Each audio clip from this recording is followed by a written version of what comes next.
বজাৰ অলপ কৰিলোঁ গৈ বজাৰ পৰা কি কৰিলোঁ মানে ঘৰত যিহেতু এইটো চোৱা তৰবুজ বজাৰখিনি কৰি তৰবুজ চোৱা বজাৰ পৰা লাঠিয়ে তৰমুজ এটা লৈ আহিছে আৰু মই এটা মেইন বস্তু আনিছিলোঁ এইটো কি বস্তু এইটো হ'ল বাঙি আগত খাই চাই তথাপি ছিজনৰ বস্তু যিহেতু খাব লাগে অলপ ফাটিছে আৰু অলপ ভালকৈ ফাটিলে খাম তেতিয়া খাই ভাল লাগিব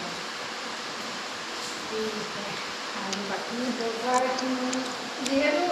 শৰাই ভাগৰে বস্তু আনিছোঁ নাৰিকল 3টা হৈ যাব যিহেতু বহুত বেছি ভকত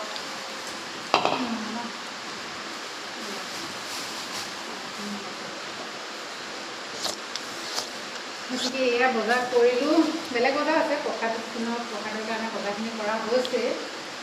বাকী এইখিনি আৰু অমিতাটো অমিতা নহয় এইটো ৰঙালাও এইটো অমিতা নহয় যে এইটো ৰঙালাও হয় লাকি গম পালানে এইটো কিবা কৰিবানে ৰঙালাওটো এই ৰঙালাওটো ঘৰৰ কাৰণে আনিছোঁ খাবলৈ নোখোৱাচোন হে নোখোৱাচোন কিয় নাখায় তোমালোকে খাবলৈ বেয়া পোৱা আমি খাই আইতাই মই খাওঁ